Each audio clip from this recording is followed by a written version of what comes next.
नमस्कार, जय हिंद, जय भारत। भारतीय अवाम ताकत दल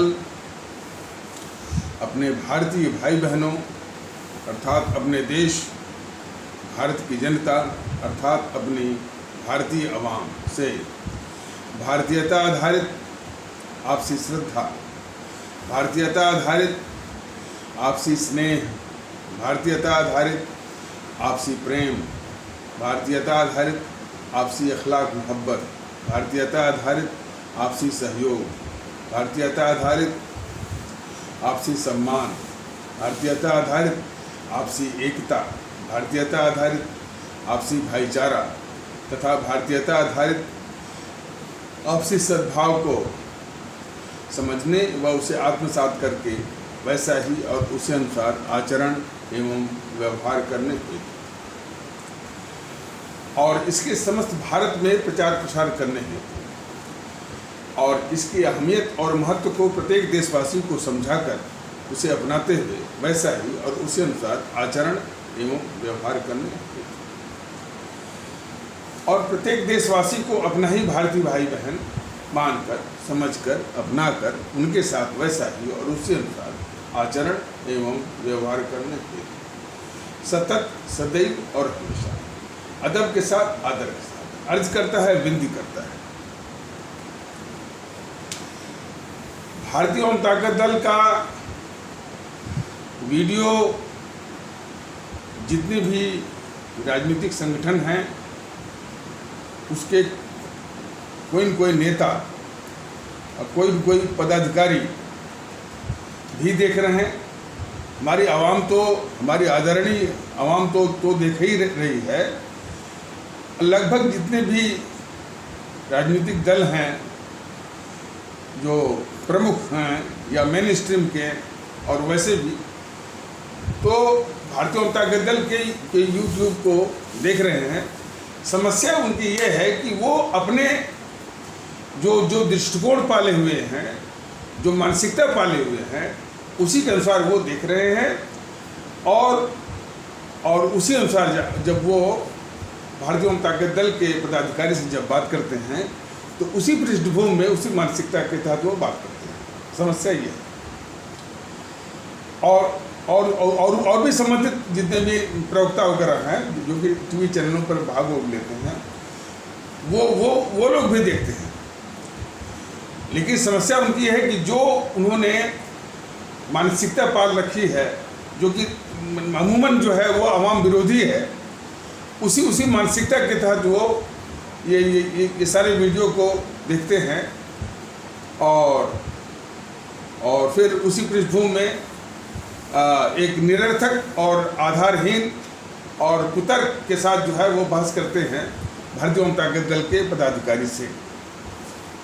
सबका वर्णन करना तो ठीक है भी नहीं और ऐसी बातों का जिक्र जो कि महत्वहीन है उनका वर्णन करना करके सबका वक्त जाया करना और उनको बिला वजह महत्व देना भी ठीक नहीं है। लेकिन कुछ की सोच इतनी चौंका देने वाली है जो कि हमारे पूरे जो है वो भारतीय अवाम को समझना बहुत जरूरी है। अब जैसे असदुद्दीन ओवैसी के लोग भी आते हैं और भारतीय जनता ताकत दल के पदाधिकारी से बात करते हैं। वो ये कहते हैं कि ये भारतीयता होगा, ये भारतीयता क्या होती है, बताइए। एक वक्त में कुछ दिन पहले ये भारतीय जनता पार्टी के लोग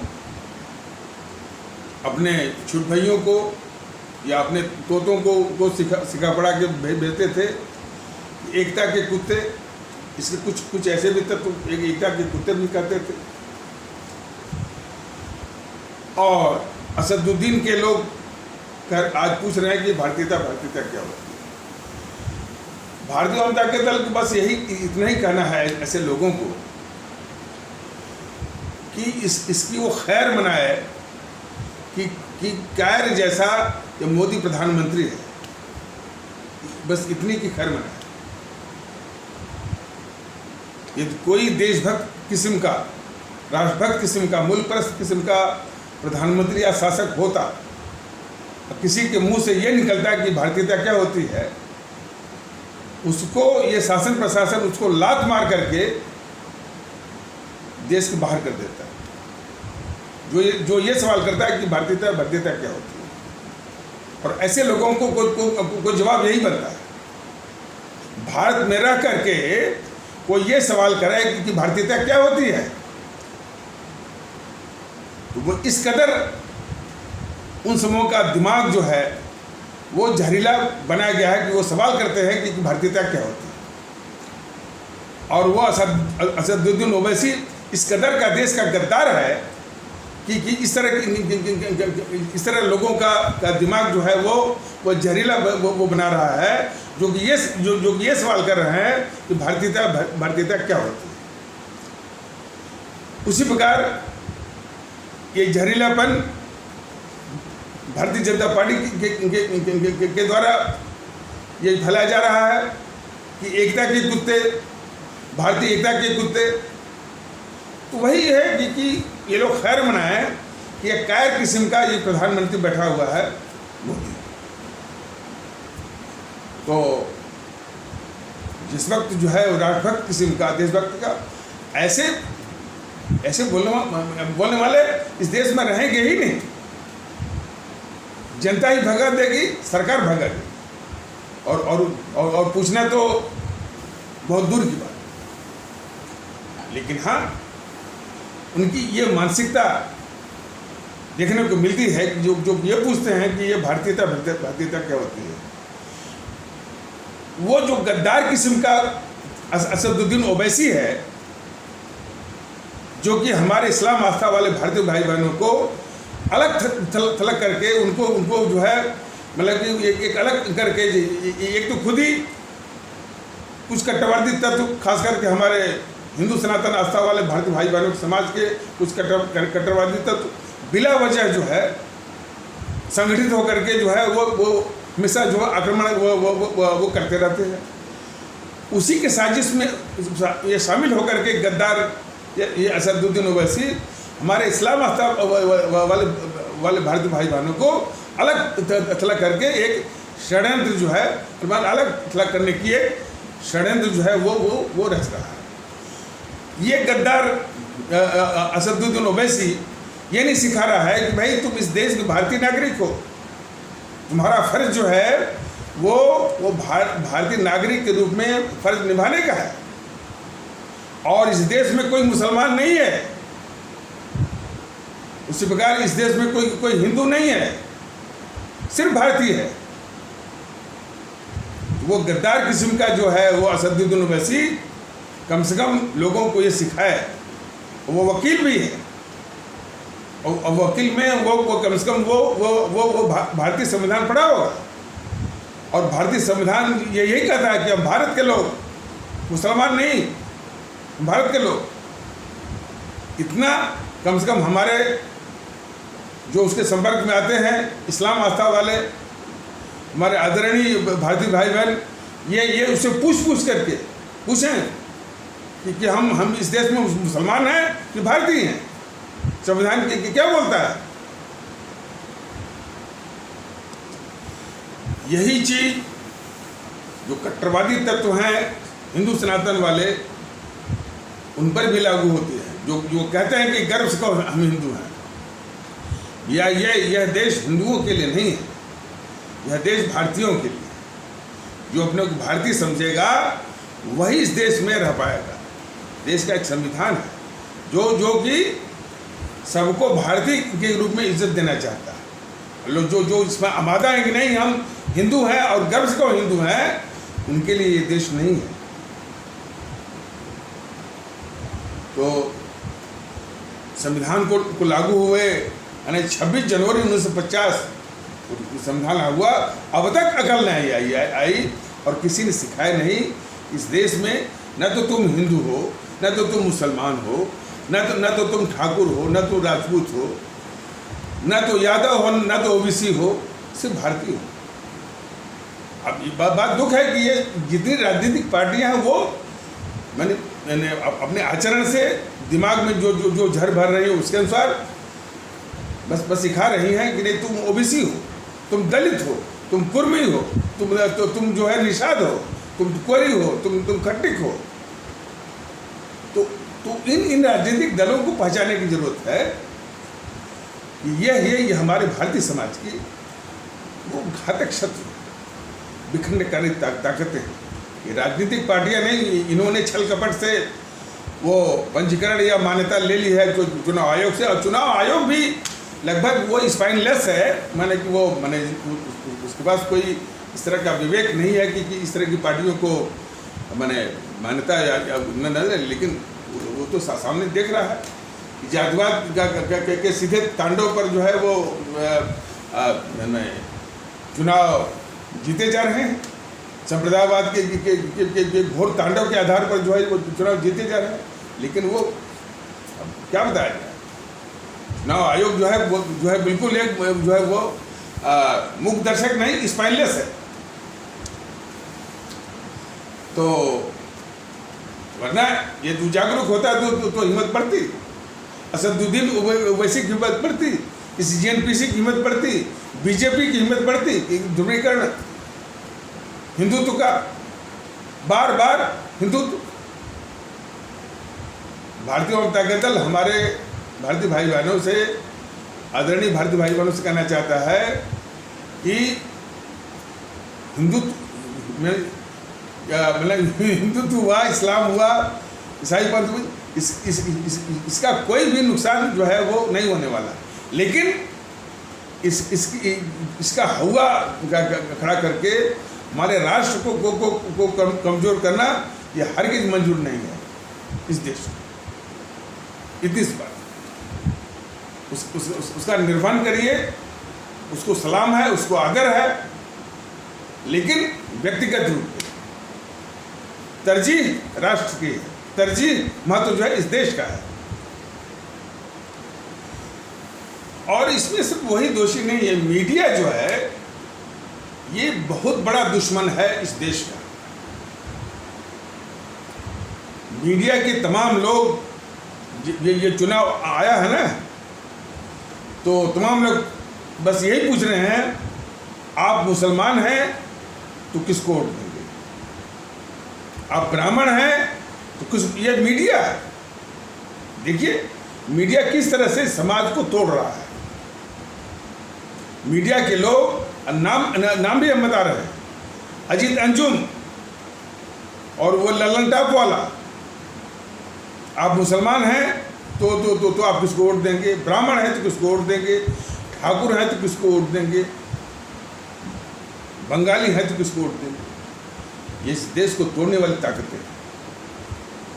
और निकट भविष्य में बहुत जल्द ही जो ही भारतीय जनता दल के पास साधन आएगा, इन सबको, जितने भी मीडिया वाले हैं, उनके पत्रकार हैं जो इस तरह से बोलते हैं, उनके खिलाफ देशद्रोह का मुकदमा चलाने के लिए ये कोर्टों में अर्जी देगा, और हम अर्जी देगा, और इन सारे मीडिया के ऊपर जो है देशद्रोह का मुकदमा वो चलाएगा। ये समाज को तोड़ने वाली ताकतें हैं, ये मीडिया नहीं है, चूँकि ये मान नहीं रहे हैं, ये अपने उन करतूतों से, समाज को तोड़ने वाली करतूतों से मान रहे हैं। ये राजनीतिक पार्टियां तो धृष्ट हैं, वो तो हाईकोर्ट के काबू में आ रही हैं, न तो चुनाव आयोग के काबू में आ रही हैं, न तो सुप्रीम कोर्ट के काबू में आ रही हैं। उनका इलाज तो भारतीय जनता दल ने बताया हुआ, उनको बस एक ही चोट करती है, वोट की चोट, जो कि हमारे आदरणीय भारतीय भाई बहनों के हाथ में है।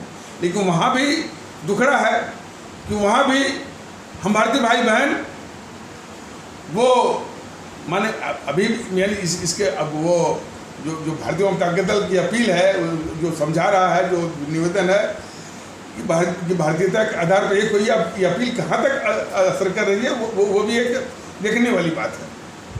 लेकिन वो भी जातिवाद को अभी छोड़ने के लिए जो है वो तैयार नहीं है, संप्रदायवाद को छोड़ने के लिए वो तैयार नहीं है। तो दुखड़ा तो जारी हो रहा है। लेकिन भुगभोगी आप हैं, भुगभोगी हम हैं। इसलिए फैसला हमको आपको करना है। देखिए, हमारा देश लोग कहते हैं बहुत बेहतरीन है, कोई शक नहीं है। हमारे देश के लोग काबिल हैं, इसमें भी कोई शक नहीं है।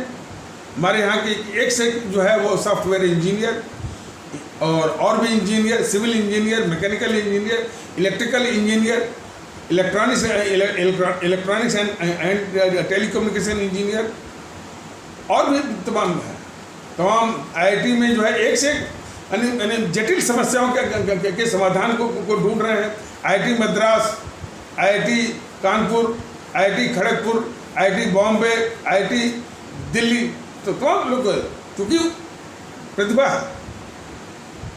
हमारे देश में विश्व का सबसे ऊंचा रेल पुल वो जम्मू कश्मीर में बन रहा है, और जो एक्सप्रेस वे बन रहा है उसमें तमाम यानी वर्ल्ड रिकॉर्ड वो काम हो रहा है। हमारे देश में प्रतिभाओं की कोई कमी नहीं, लेकिन अपने आप में बहुत बड़ा सवाल है, किस तरह के लोग चुन करके जाकर इस सत्ता संभालें। इसमें हमारा सबसे घटिया प्रदर्शन है। मैं फिर से कह रहा हूँ, इतनी खूबियों के बावजूद किस तरह के लोगों को यानी सत्ता चलानी चाहिए, सत्ता में कौन लोग जाने चाहिए, इसमें हमारा आपका एक आध अफवाह छोड़ दीजिए, सबसे घटिया जो है, सबसे निम्न स्तर का, सबसे बने वो डिग्रेडेड और मैंने डिस्पेकेबल ये अपना एक व्यवहार है। और उस व्यवहार का यदि आप विश्लेषण करेंगे बड़े मैंने बहुत गंभीर होकर के, सच्चे मन से और निष्पक्ष मन से और मूल परिस्थिति और आवाम परिस्थिति के दृष्टिकोण से, तो पाएंगे एक तबका ऐसा है कि जो अपने ड्राइंग रूम में खूब चिल्लाएगा, तमाम देश पे बात करेगा, ये करेगा, लेकिन वो वोट करने नहीं जाएगा। और कुछ लोग कहते हैं कि भाई हम तो बाबू साहब हैं, हम तो पंडित जी हैं, हम जो है लाइन में लगने क्यों जाए। हमारी बेटी बहुएं का लाइन में लगना जो है हमारी तौहीन के हमारी तौहीन है। और कुछ लोग कहते हैं अरे साहब ये राजनीति तो बड़ी गंदी चीज़ है, गंदा नाला है, और इसमें क्या है, ये तो साफ होने वाला नहीं, कुछ भी करिए वही लोग आते हैं। ये कहते हैं कि साहब हमारे एक वोट से क्या होगा सर, हम वोट दे चलना थे। इस तरह से एपैथी, यानी कुछ प्रदेशों में तो जो है वोट का परसेंटेज जो है काफ़ी बढ़िया रहता है, खास करके पश्चिम बंगाल में वोट का परसेंटेज बहुत बढ़िया रहता है। जो पूर्वोत्तर के राज्यों में वहाँ भी बढ़िया रहता है, दक्षिण के राज्यों में बहुत ज़्यादा रहता है।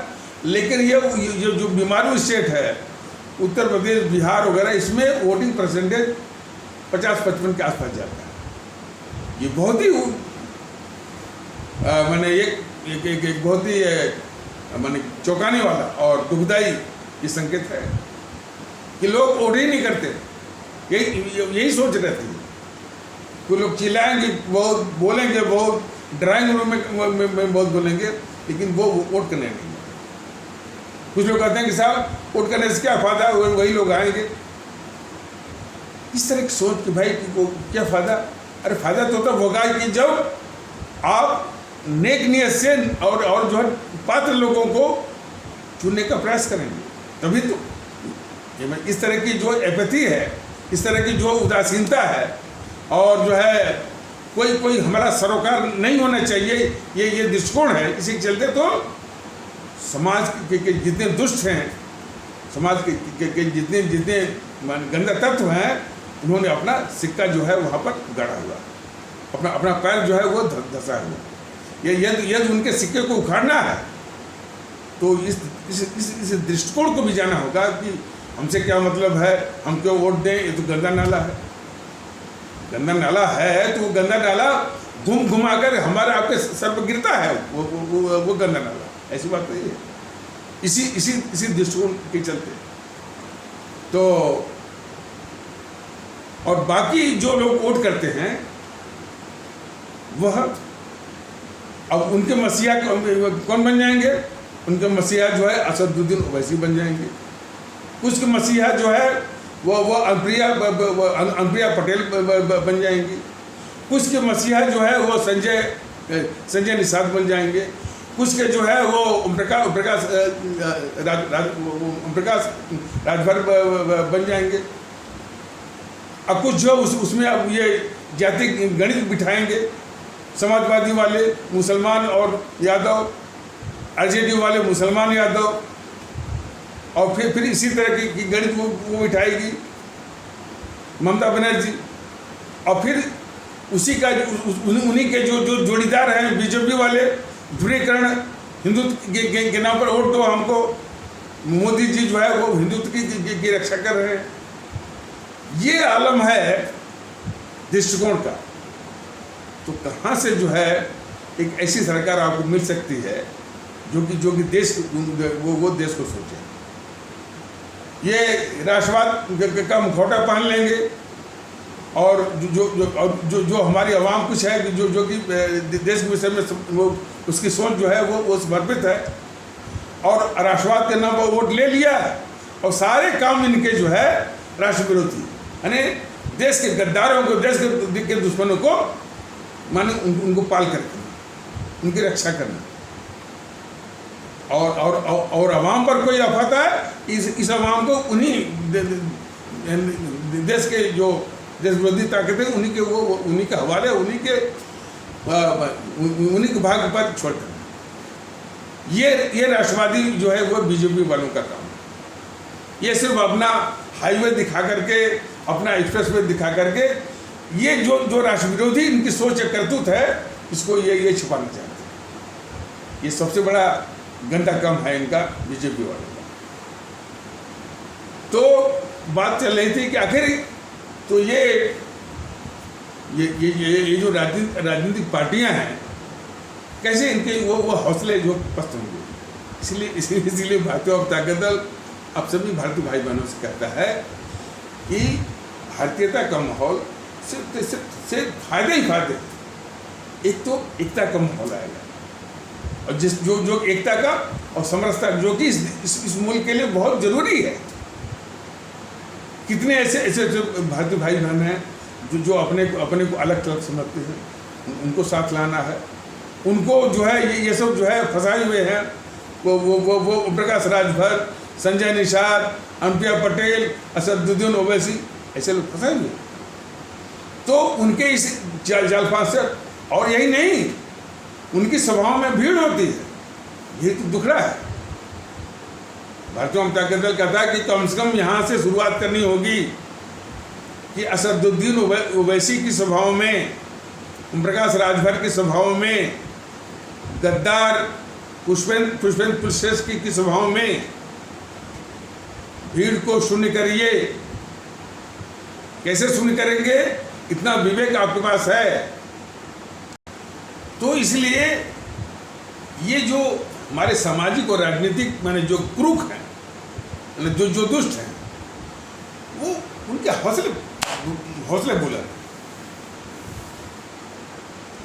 और किस तरह से आपस में एक दूसरे का विरोध करते हैं। जैसे बीजेपी कभी भी इन देश के दुश्मनों को दुश्मन के रूप में प्रक्षेपित नहीं करती है, उनको पेश नहीं करती। समाज के जो दुश्मन किस्म के राजनीतिक पार्टियां हैं, उनको उस रूप में पेश नहीं करती। अब जैसे बताया गया है कि जैसे कि राहुल गांधी कितना खतरनाक है, देश का दुश्मन है, देश के गद्दार है, लेकिन ये सब कभी भी देश के गद्दार के रूप में नहीं। यानी तमाम इस वाक्य थे। अब जैसे लखीमपुर खीरी की घटना लीजिए, भारतीय जनता दल ने बताया हुआ है कि लखीमपुर खीरी की घटना एक लखीमपुर खीरी की घटना एक सिम्टोमेटिक माने एक लक्षण है इस चीज़ का कि स्टेट अथॉरिटी को चुनौती देने की साजिश, यानी जो जो राज्य है हमारा भारत राष्ट्र एक राज्य है, इसके रसूख को, इसकी संप्रभुता को चुनौती देने की एक साजिश। खालिस्तानी आतंकवादी मिल जाएंगे इसमें, जेपीसी वाले मिल जाएंगे, वो जो हेलीपैड को वो कब्जा कर लेंगे, वो लाल किले पर जो है वो चढ़ जाएंगे, लाल किले पर चढ़ करके वो झंडा वो उतार देंगे। हमारे जो है 26 जनवरी के दिन जो है वो हमारे पुलिस वालों के ऊपर जो है वो चढ़ा देंगे ट्रैक्टर। हमारे 5 से दिल्ली पुलिस के लोगों को घायल कर देंगे। लेकिन ये वारदातें थोड़ा सा ऐसी बात नहीं कि दिल्ली पुलिस इसके लिए सक्षम नहीं है, हमारी मिलिट्री सक्षम नहीं है। जो कायर किस्म का बैठा हुआ है ये कायर ही नहीं है, ये देश के दुश्मनों को बचाने वाला है, देश के गद्दारों की रक्षा करने वाला ये प्रधानमंत्री बैठा हुआ। इसलिए ये जो है दुर्दशा हो रही है। और भाषण जाके देता है ये विकास को विकास। कई मैंने पोस्ट देखा है, कई सोशल मीडिया पर ये पोस्ट आया हुआ है इस मोदी महोदय के विषय में कि भैया तुम जिस विकास की बात कर रहे हो और छोड़ दो, विकास के विषय में योजनाएं बनाने की काबिलियत हमारे कई भारतीय भाई बहनों में है। तुम अकेले नहीं हो मोदी महोदय, उनके पास तमाम दिमाग है, वो अच्छी योजनाएं बना भी देंगे, लागू भी कर देंगे। और उन्हीं में एक गडकरी भी हैं, ऐसी बात नहीं है। तुम्हारा ये काम है मोदी महोदय, हालांकि मैं तुम शब्द का प्रयोग नहीं करता हूँ, लेकिन मैंने इतना क्रोध है इसलिए पूछ रहा हूँ। तुम्हारा ये कर्तव्य है कि इतना विकास जो हो जाएगा उसकी रक्षा कैसे होगी, बताइए, बताओ ना हमको। तमाम डेडिकेटेड वो फ्रेट कॉरिडोर बन जाएगा, इंडस्ट्रियल कॉरिडोर बन जाएगा, इकोनॉमिक कॉरिडोर बन जाएगा, सड़कें बन जाएंगी, एक्सप्रेसवे का जाल बिछ जाएगा, हाईवे का जाल बिछ जाएगा, भारतमाला का जाल बिछ जाएगा, सागरमाला का जाल बिछ जाएगा। लेकिन यह सुरक्षित कैसे होगा मोदी महोदय? आप देश के दुश्मनों को अब तक आपको अंदाज नहीं है कि ये कांग्रेस पार्टी यानी कितनी घातक है देश के लिए। ये वाम दल कितनी घातक है, पहले आप बता दीजिए, आपको अंदाज है कि नहीं है? इनके रहते इस विकास का क्या मतलब? तो इसी प्रकार का पोस्ट आया हुआ है, मैंने देखा था। तो पूछ रहा है कि विकास के मायने तो तब हैं कि जब हमारा देश महफूज हो, सुरक्षित हो। हमारे देश के बाहर तो हमारी जो फौज है वो तो इस काबिल है कि वो रक्षा कर रही है, लेकिन देश के अंदर जो हमारी जो आंतरिक सुरक्षा है, जो मोदी महोदय की इस करतूत के कारण कुछ कायरता, उससे ज़्यादा देश के दुश्मनों की रक्षा करने कारण जो है हमारे देश की आंतरिक सुरक्षा बिल्कुल खतरे में है। इसे जो जब हमारे देश की आंतरिक सुरक्षा खतरे में है और वो समय बेसमय हर मौके पर वो जो है दिखती भी रहती है।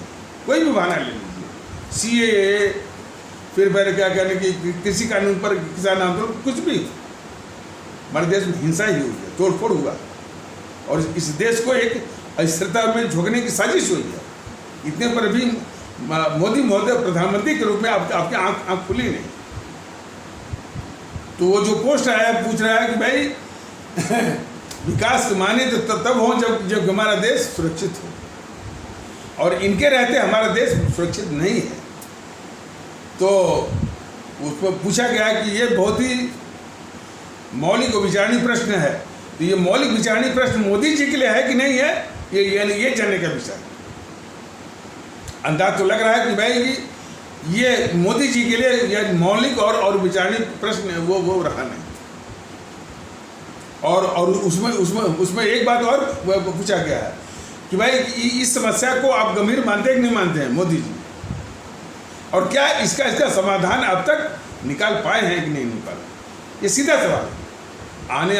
आगे आने वाले दिनों में यही सब जो गंभीर विषय हैं देश के, यही मुद्दों पर सारे सवाल पूछे जाएंगे वो मोदी जी से।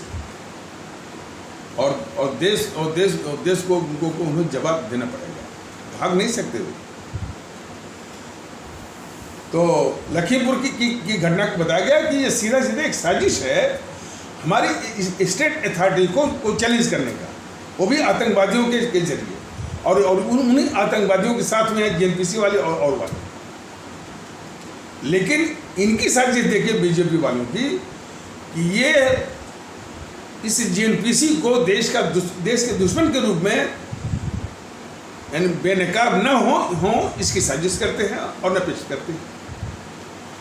और किस तरह के वक्तव्य आते हैं कि भाई वो उस घटना को राजनीतिक नफा नुकसान के रूप में देखना जो है लोकतंत्र के हित में नहीं। अरे भाई वहाँ पर एक तो जो साजिश है स्टेट अथॉरिटी के खिलाफ, इस पर तुम्हारी वो घिघीबंद है। देश को तुमने यानी शर्मसार कर दिया, इस पर वो तुम्हारी वो घिघीबंद है। देश को बड़ा डाउट हो रहा है कि तुम किस किस्म के जो है वो प्राइम मिनिस्टर हो, किस किस्म के वो प्राइम मिनिस्टर हो।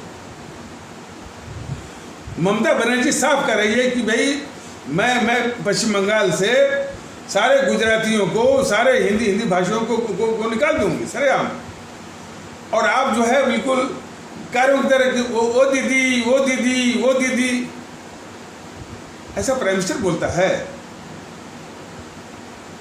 अरे प्रधानमंत्री होता है कि ऐसे बोलने वालों के 1 मिनट में बर्खास्त, कोई भी तत्व हो, वो देश का जो अनुशासन है उसमें जो है वो आना पड़ेगा उसको। ऐसे नहीं कि प्रधानमंत्री होकर कि वो दीदी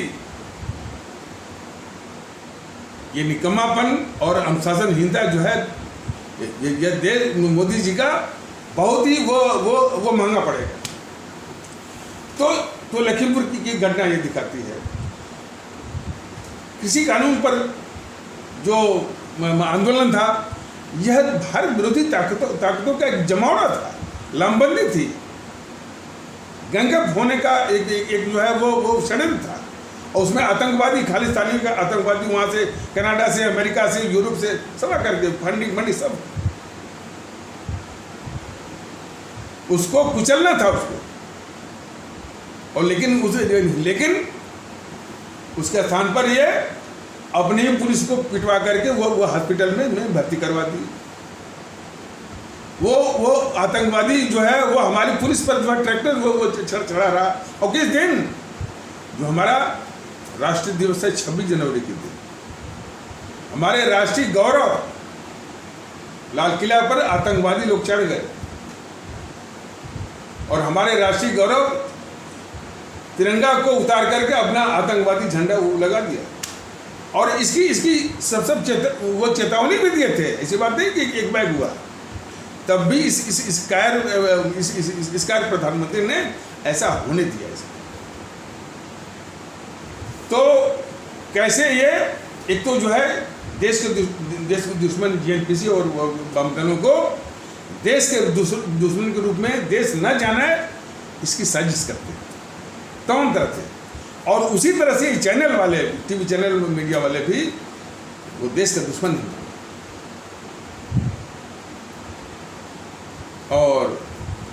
और किस तरह से कहते हैं उनको कुछ नमूने जरा देख लीजिए।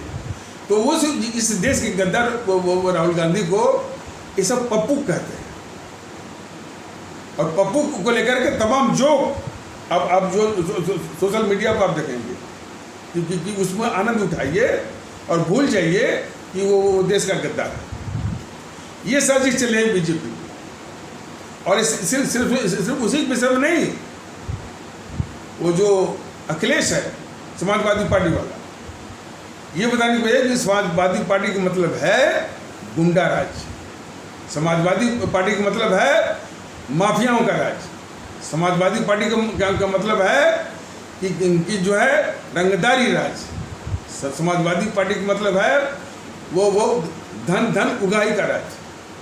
और इसके आधार पर वो अराजकता का, किसी की भी जमीन देख लिया, किसी की संपत्ति देख लिया, किसी की पेट्रोल पंप देख लिया, किसी का मकान देख लिया, किसी का बस कब्जा कर लेना। ये राज्य है समाजवादी का इस रूप में। और हमारे जो समाज की जो नींव होती है वो जो है वो होती है तालीम, शिक्षा, उसकी ऋण बिठा देना, नकल और फर्जी टीचर और फर्जी डिग्री। और सिर्फ एक सड़क आउट करते हैं, भर्ती, पुलिस में भर्ती 55 लाख 10-10 लाख, और वो भी पैसा ले करके, और उसी में से कोई हाई कोर्ट पहुंच जाता है, स्टे ला देता है, कहता है कि भाई हमने तो किया था, और वो हाई कोर्ट का स्टे, पैसा भी ले लिया। तो इस तरह की तमाम धांधलियों का नाम है समाजवादी पार्टी। इस रूप में जनता के सामने इस रूप में रखा जाएगा तो जनता इसको समझेगी। जनता इसके समाजवादी पार्टी के मोजाल से बाहर आएगी। जनता का भला होगा, वो प्रदेश का भला होगा। लेकिन नहीं, ये बीजेपी वाले कहते हैं कि नहीं ये सब नहीं है, वो सिर्फ टोटी चोर है। अब टोटी चोर बोल करके सारे जो खतरनाक इसके करतूत हैं, चेहरे हैं, उसको छुपाने की साजिश करती है बीजेपी। उसी तरह से ये बहुजन समाज पार्टी है, इसको जब मौका मिलता है तो बोलते हैं कि तिलक तराजू और तलवार इनको मारो जूते चार। और उसी की एक शाखा है बामसेफ। इसी बहुजन समाज पार्टी की एक शाखा है बामसेफ। और बामसेफ का जो मुखिया है, अध्यक्ष है वामन मिश्रम, वो हमारे ब्राह्मण कहे जाने वाले भारतीय भाई बहनों के खिलाफ बराबर आग उगलता है, सरेआम। ये कट्टरवादी तो यानी हिंदू सनातन के कट्टरवादी सिर्फ हमारे इस्लाम आस्था वाले भारतीय भाई बहनों के पीछे पड़े रहते हैं, लेकिन वो कट्टरवादी तत्व वो वामन मिश्रम के खिलाफ नहीं बोलते हैं। जो हमारे वामन मिश्रम पर उनकी घिघी बंद रहती है, उन कट्टरवादी तत्वों को जो हमारे कट्टरवादी तत्व जो है, जो कट्टरवादी तत्व किसके कट्टरवादी तत्व हिंदू सनातन आस्था वाले भारतीय भाई बहनों के समाज के। तो हिंदू सनातन आस्था वाले भारतीय भाई बहनों के समाज के कट्टरवादी तत्व जो कि बराबर जो है हमारे इस्लाम आस्था वाले भारतीय भाई बहनों के पूरे समाज के प्रति जो है नफरत वो फैलाते हैं और तमाम पीछे पड़े रहते हैं, उनकी घिघी बंद हो जाती है। जो वामन मिश्रम जो हमारे ब्राह्मण कहे जाने वाले भारतीय भाई बहनों के खिलाफ वो हमेशा आग उगलता रहता है। ये देखिए इनकी दोगलापंथी। और चीजें वास्तव में थोड़ा अपनी जनता को स्पष्ट होना बहुत जरूरी है। ये आतंकवादी घटनाओं की तमाम वो चर्चा हो रही है।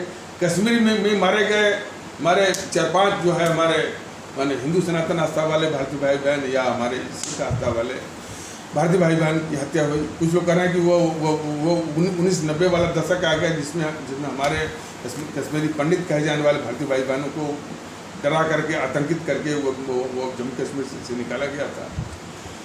भारतीय जनता दल बार कहते हैं कि जम्मू कश्मीर की समस्या की जड़ में ये नेहरू है। अच्छा, अब सोशल मीडिया पर पोस्ट आने लगा है थोड़ा है कि कश्मीर की समस्या की जड़ में नेहरू है, अब आ रहा है, लेकिन वो दबी हुई जमा में।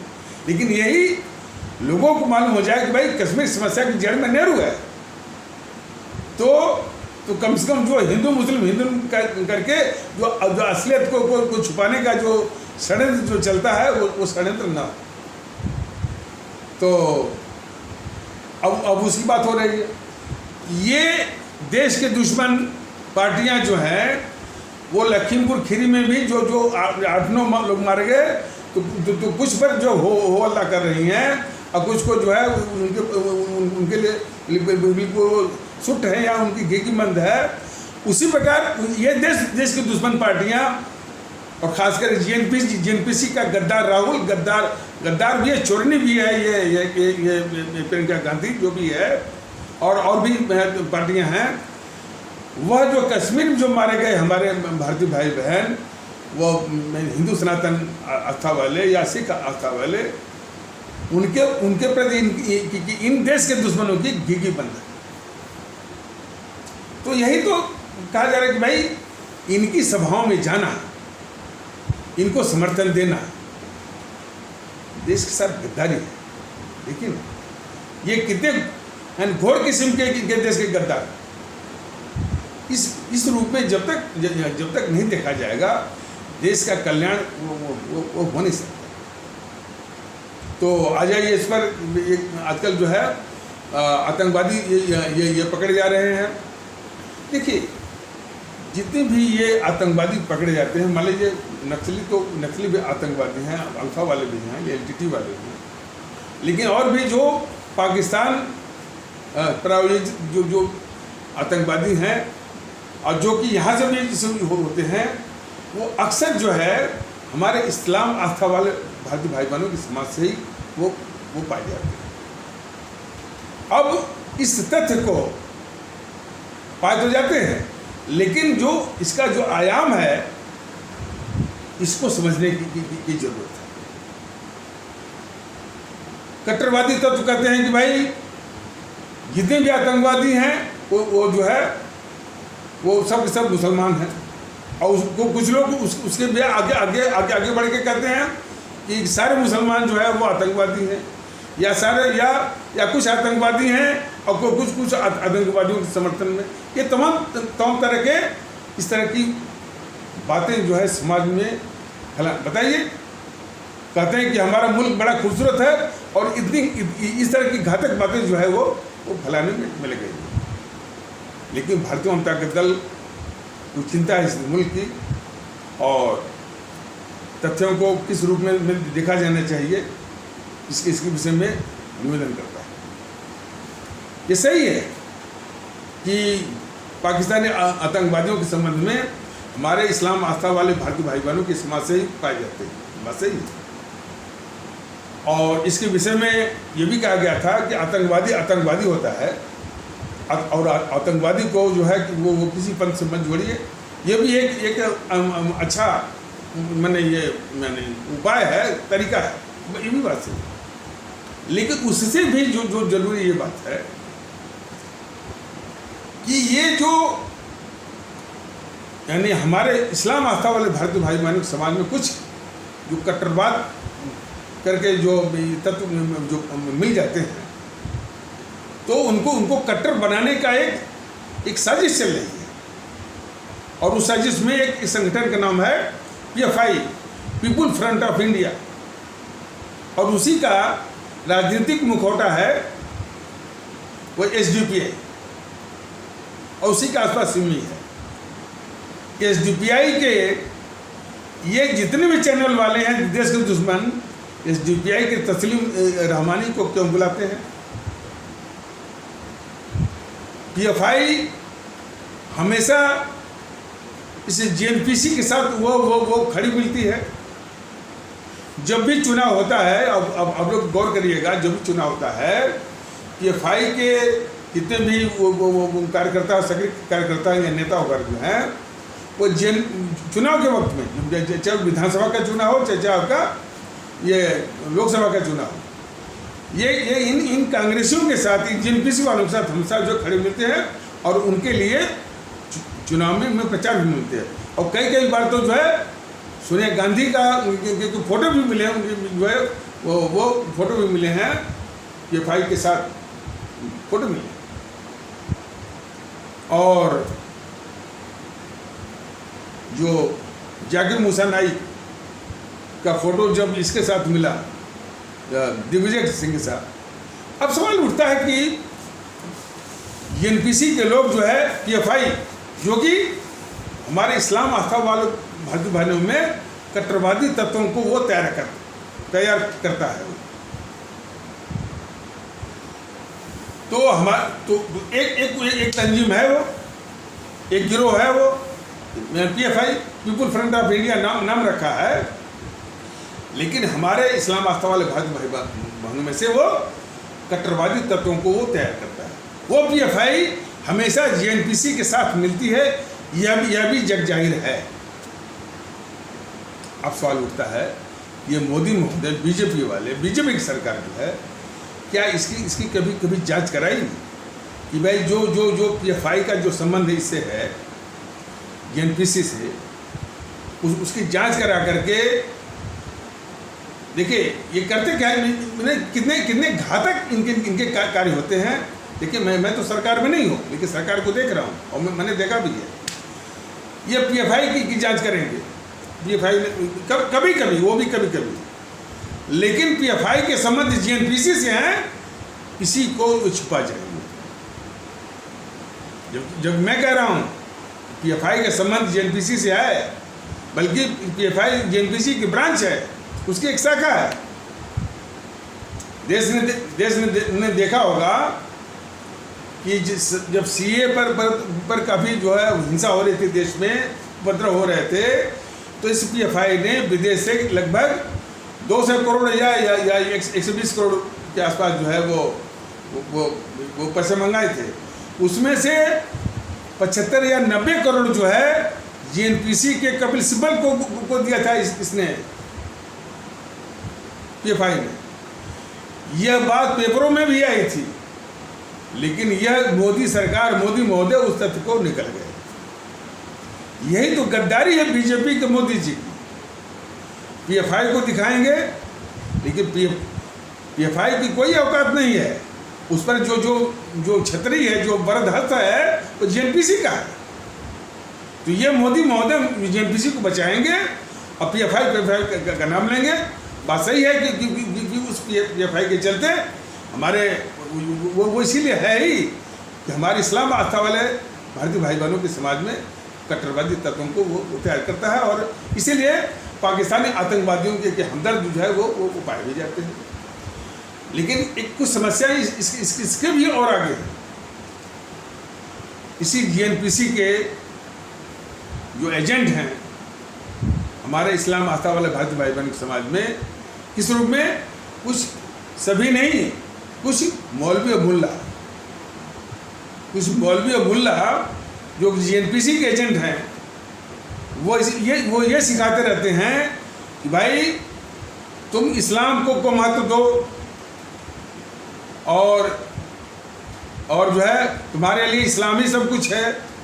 देश और देश से बहुत बड़ा इस्लाम है, तो तुम कुरान को लागू करो, शरिया को लागू करो, इसीलिए तुम भाषा आती है।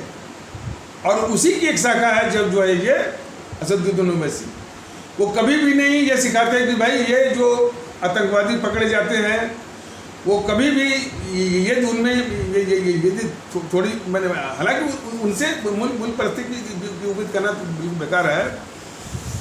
ये कभी भी एक शब्द नहीं बोलते भाई ये जो पाए जाते हैं, तो कम से कम जो है जिन इलाकों से पाए जाते हैं उनको ये सिखाएं कि नहीं भाई इनको पकड़ धकड़ करके जो है वो पुलिस के हवाले किया जाए, प्रशासन के हवाले किया जाए, ताकि देश की सुरक्षा भी सुनिश्चित हो। और जो ये कलंक है हमारे इस्लाम आस्था वाले भारतीय भाई बहन के ऊपर जो है, उस कलंक से सभी मुक्ति मिल जाए। ये कभी नहीं सिखाते। कौन? JNPC के एजेंट, कुछ मुल्ला और मौलवी और वो ऐसे लोग। इसीलिए तो कभी बात उभर के आती है कि सब हम तो कुरान को जानते हैं, हम तो बस इस्लाम को जानते हैं, ये मेरे लिए देश क्या है। ये और वही मानसिकता आगे पूछती है। वो असदुद्दीन ओवैसी के जो उसके माने कार्यकर्ता हैं, वो आके बोलते हैं कि ये भारतीयता क्या है। तो भारतीय जनता दल बराबर कहा कि इसका इलाज जो है JNPC को आप समाप्त कर दीजिए, वामदलों को समाप्त कर दीजिए, सपा वालों को समाप्त कर दीजिए। जो न तो कोई PFI रहेगा, न तो कोई SDPI रहेगा, लेकिन उनको समाप्त करने के पक्ष में नहीं है ये मोदी जी। कब से कहा जा रहा है कि कम से कम इन तीनों का जो है ये सोनिया, राहुल और प्रियंका का आप जो है वो psycho test, narco test, polygraph test करा करके, और इससे उनके मंसूबे पता चलेंगे। और इनको पैक करके देश के बाहर करने की और इटली भेजी, लेकिन ये करने की तैयार नहीं है। दिल्ली में हिंसा हुई, मोदी महोदय ने क्या गद्दारी की, भड़काया सोनिया और राहुल प्रियंका ने करवाया, वो जो है वो इस गद्दार केजरीवाल ने अपने अमानतुल्लाह और ताहिर हुसैन द्वारा, लेकिन सिर्फ ताहिर हुसैन और अमानतुल्लाह को लटका दिया और गद्दार केजरीवाल को बचाया, गद्दार राहुल को भी बचाया, गद्दार सोनिया गांधी को भी बचाया, गद्दार वो प्रियंका गांधी को बचाया। ये समस्या की जड़ है। और जो है उसी प्रकार आतंकवाद का है। आतंकवाद यानी को शाह कौन दे रहा है? जरा हमारे देश के लोग जाने ना कि जिस समय फोटो आई दिग्विजय की जाकिर मूसा नाइक के साथ, जो है क्या इस सरकार ने उसकी जांच करवाई? सुने तो रहा कि वो दिग्विजय जो तारीफ कर रहा है मोदी जी की, और वो लगता है कि बीजेपी में घुसने की तैयारी कर रहा है। तो इसलिए देश के साथ सबसे बड़ी गद्दारी, सबसे बड़ा देशद्रोह जो है वो बीजेपी कर रही है। यानी सभी देश के दुश्मनों को किस तरह से बचा रही है, ये देश वो देख रहा है।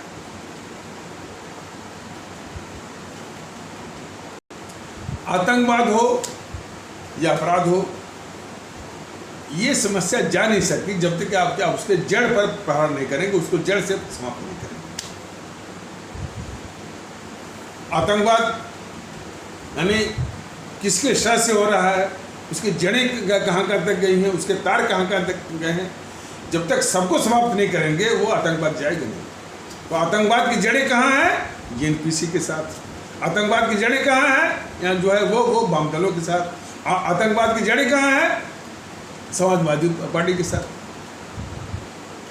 जब ये अखिलेश जो है आतंकवादियों के समर्थन में हमेशा ये खड़ा होता है, अखिलेश के के हिसाब से जो टीआर शासन या सफीकुर रहमान तालिबान का समर्थन करते हैं, तो मोदी जी ने यानी कोई कार्रवाई की?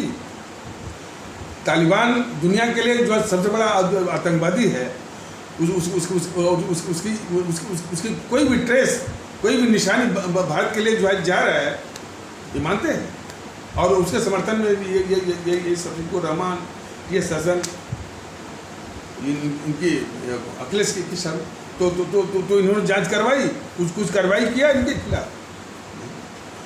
तो देश के दुश्मनों को पालना और झूठ मूठ का राष्ट्रवाद चलाना और जो है हमेशा विकास, झूठ मूठ वो विकास की बात करना, और ये बहुत बड़ा सवाल है कि देश को असुरक्षित करके, देश को दुश्मनों के हवाले करके विकास की बात करना बिल्कुल बेईमानी है।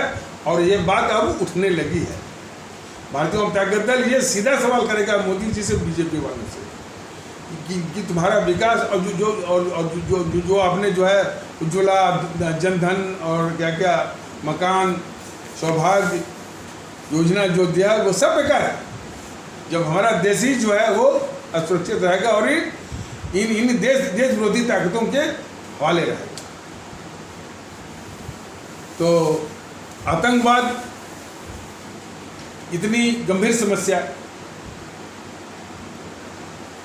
वो अब देखिए उसमें जो है जो है दिखाया गया था कि वो सच्ची बात थी। कोई शर्जील अहमद था कि जो कि बोल रहा था कि मैंने वो नॉर्थ ईस्ट जो हमारा वो पूर्वोत्तर भारत है, नक्शे में देखिए तो चिकन नेक की तरह दिखता है, या मुर्गी या मुर्गा के गर्दन की तरह दिखता है। तो बोला था कि वो शर्जील अहमद पता नहीं किसी यूनिवर्सिटी वगैरह में, किसी विश्वविद्यालय के किसी कन्वेंशन में कह रहा था कि यदि हम यदि हम चिकन नेक को काट दें तो पूरा पूर्वोत्तर भारत या नॉर्थ ईस्ट जो है भारत से कटेगा। यह तो दुश्मन जो है वो ये चीन की नज़र है। दुश्मन पाकिस्तान की नज़र है कि इसको अलग किया जाए, लेकिन हमारे देश के अंदर ही जो है इस तरह की दुश्मनी शामिल है। लेकिन ये सारे दुश्मन मोदी जी के राज में पाले जा रहे हैं, ये प्रॉब्लम।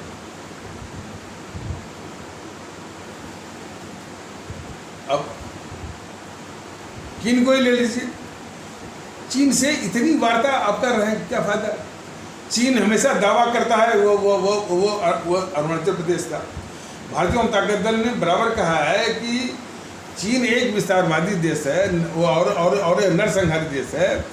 चीन के समर्थक देश के अंदर जीएनपीसी और जो ये बामदल बने हुए हैं, आप इनको पाल करके और मुकाबला कर रहे हैं चीन का। देशभक्ति का तकाजा ये अच्छा और चीन को तमाम जमीन जो है वो पहले दे चुका है गद्दार नेहरू।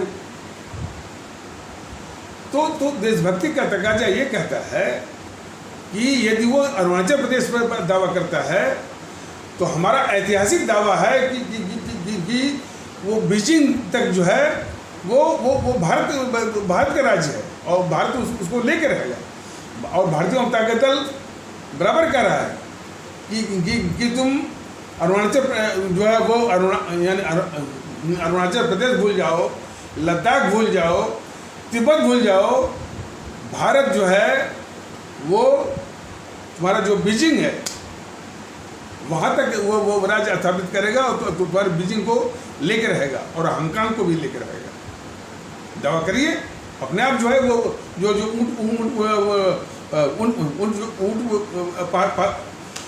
ऊँट पहाड़ के नीचे आएगा वो। लेकिन हमेशा यानी दुश्मनों के साथ हमेशा कायर बन करके एक तो गद्दार बना वो नेहरू, उसने सारी जमीन दे दिया, सारी सुविधाएं दे दिया और जो तिब्बत पर वो कब्जा करा दिया। और इससे भी खबरें हैं कि जिसमें तिब्बत पर चीन की सेनाएं कब्जा कर रही थी, चीन की सेना के लिए इसने जो है चावल भिजवाया था इस गद्दार नेहरू ने। अरे क्या कहा जाए, किस कदर के गद्दार है ये जीएनपीसी भाई।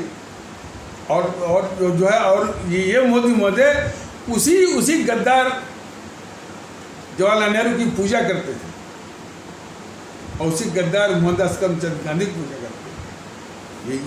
ये तो गद्दारी है देश के साथ। तो तो इन जो देश विरोधी ताकतें उनसे निजात पानी बिल्कुल। और वो ताकत आप में है, लेकिन वो ताकत आप में तब आएगी जब आप एक होंगे, सारे भेदभाव मिटा करके, सबको सम्मान देते हुए, सबको साथ में लाते हुए, एक होकर के ईवीएम मशीन पर इनको नष्ट में नाबूद करना है। और भगत सिंह ने तो इनको कांग्रेस कहा।